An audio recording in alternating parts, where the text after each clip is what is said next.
যত্ন না নিলে পুরনো বইয়ের থাকে দুলুজন, ঘরের কোণে দেখা দেয় মাকড়সার জালের চড়াচড়ি। তখন চেনা ঘরও হয় অচেনা, আর সে ঘরের মানুষ যদি হয় উদাসীন, সে ঘরের সবার সম্পর্কে হয় গুরুত্বহীন। নরবরে হয় বন্ধুত্বের মতো প্রিয় সম্পর্কগুলো। সে কি যত্ন? যে যত্ন আশা লাগে মন থেকে, যাতে কোনো জড়তা বনিতা কিচ্ছু থাকে না, যা হবে শুদ্ধ। সে যত্ন হবে সময়ের অসময়ের প্রিয়জনদের খোঁজ খবর নেওয়া, শত ব্যস্ততার মধ্যেও প্রিয় মানুষের সাথে সময় কাটানোর ইচ্ছা। সে যত্ন হবে কথা বলার আন্তরিকতা বলার ভাষায়।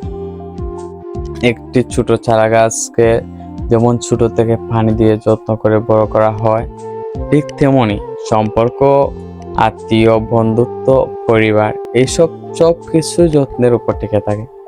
যত্ন করলে এতে টান বাড়ে, মায়া বাড়ে, আত্মার সম্পর্ক দৃঢ় হয়, নিঃসঙ্গ মানুষের একাকিত্ব দূর হয়। যত্নহীন সম্পর্ক ধুলো জমে, তাতে হাত না লাগালে, মায়ায় না জড়ালে, ধুলো জমতে জমতে তা হারিয়ে যায়, বদলে যায় সবকিছু। অভিমান, অভিযোগে বাড়ে দূরত্ব, মানুষ তখন বদলায়, অকারণে হারায়। এক জীবনে যারা আশেপাশে ছোট ছোট জিনিস থেকে সবকিছু যত্ন দিয়ে আগলে রাখতে পেরেছে, জীবন তাদেরই সুখ দিয়েছে। এই পৃথিবীতে যত্ন ছাড়া কিছুই মিলে না, বিশ্বাস করুন, কিচ্ছুই না।